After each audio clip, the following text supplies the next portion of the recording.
it's just 5 or 8, 10, I think. Okay. Good evening. My name is Odie Hawkins, and once again, I'm doing a reading from a column that I wrote for the African Times newspaper back in 1997.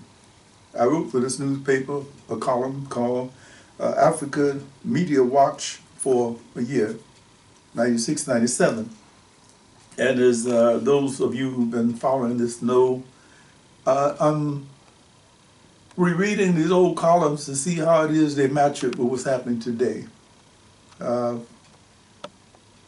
Really interesting, the parallels, because it seems that not a lot has changed from 66, 67 to 23. Matter of fact, I just got news that they're making an effort to squash the voting rights bill of 1965. That means that they're asking black people not to vote again. Is that right? Or making some effort to deny us the vote again. Huh, okay. Well, you might see where this fits in.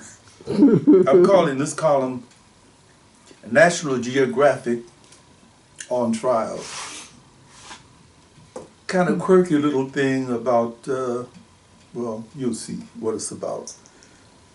National Geographic on Trial.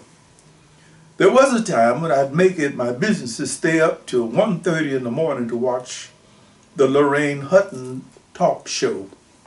Ancient history, Lauren Hutton. She always had interesting guests, and there was usually some effort made to discuss issues of substance. In addition, she's an interesting looking person with this attractive gap between her upper fronts and a slightly zaftig look in her eyes. After watching National Geographic on assignment October 12, 1997, a special edition detailing a trip that Lauren Hutton made to Kenya. I don't care if I never see the woman again, anywhere.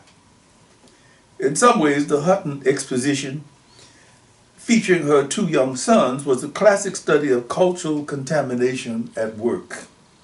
It was made quite clear early on that the people Mrs. Hutton had chosen to pick on, the Maasai, didn't have a clue as to how they were going to be portrayed.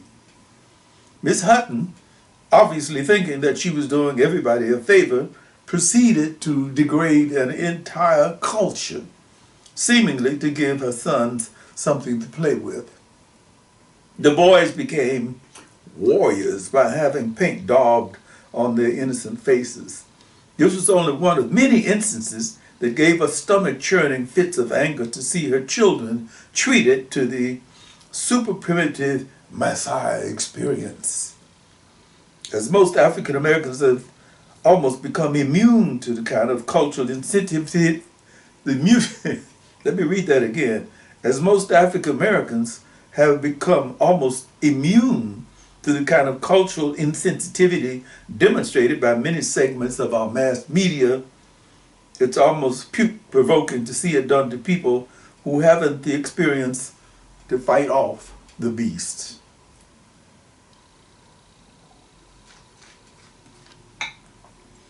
Was it really necessary for the warrior Moran to play Frisbee? What was that about? And was it necessary for Miss Hutton to apply lipstick to one of the warrior's lips? Poor brother, he had never faced a lion as mean-spirited as this one application of Ruby Booty. It was character assassination on a grand scale, disguised by the kind of love that doesn't benefit the people being loved to death. Of course, we were treated to a long, intense close-up of a warrior sipping a dewlap of freshly drawn blood. No serious effort is ever made to put anything of importance into a cultural context. The patronizing flavor of the safari would have blotted that out. The Maasai, these noble, untamed savages, in quotes. Several members of our household made urgent requests for me to change the channel. Why you look at that crazy white woman? I couldn't change the channel. My approach, avoidance, ambivalence, forced me to see it to the bitter end. If I hadn't been strong-minded enough to stick it out, I would have missed a number of disgusting scenes. The Uncle Tom Maasai, who had been reduced to playing Aunt Jimmy Mammy with one of Miss Hutton's Maasai acclimated sons.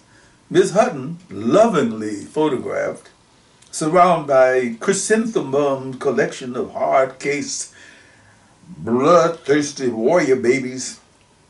Perhaps she was only attempting to say, you see, they're not really as dangerous as they look. Or maybe it was an advertisement for like-minded women. See what money can buy? The Hutton boys were also similarly photographed being nuzzled and adored by the sweetest assortment of little chocolate faces you've ever seen. Perhaps the Hutton boys did a bit of nuzzling and adoring themselves, but it was out of camera range. The boys ate small chunks of meat that came fresh off of the campfire and pronounced it to be better than a hamburger. Better than a hamburger. Hope so. They were herded into some poor sister's home and given welcoming calabashes of fermented milk, which they actually liked. Lord have mercy. I would like to think that these two young men, these two young boys will look at this cultural travesty one day when they're older and hipper and try to burn up all of the footage.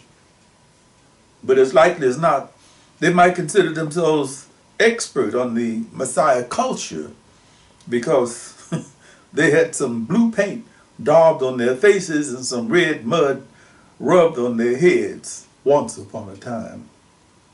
Alternative medicine was given a booster shot by our introduction to a medicine man, and who helps one of the Hutton boys overcome a neurological problem. Never understood why we labeled it alternative medicine.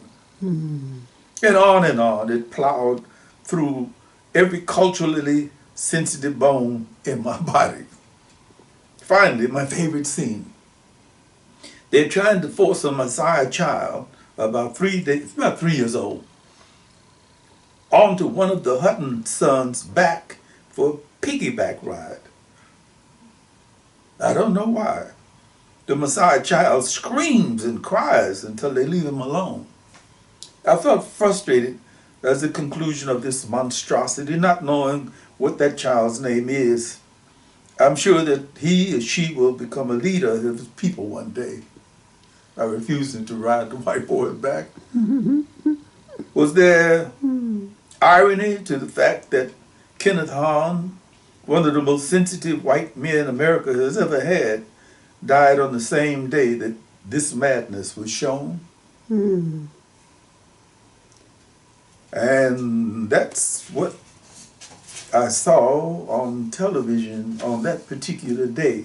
I'm going to come at you from a different perspective tomorrow night or the night after that. Oh, I'm sorry. Next week. Oh, yes. Next week. Okay. Well, for our next meeting, I'm going to offer a tribute to the great Congo drummer, the great Conguero, Mongo Santa Maria. Fantastic. One of my idols. In any case, that little cultural travesty that I've read about is something that I think used to happen fairly often with National Geographic sponsored movies. A friend of mine was always talking about how he had to rush home to see the National Geographic because they were going to show women without brassieres, which was women of color without brassieres. Yes. The only time you might see a non-colored woman without a brassiere would be on some beach in Cannes, maybe Sweden or somewhere, but they would be few and far between and so pink you couldn't probably notice them. Okay, I'd like to say... I would suggest that one certainly should watch what one watches on TV. I think that's well put, Zola Salena-Hawkins. All right. And with that, your website is www.odiehawkins.com. And I say to you, it Ness.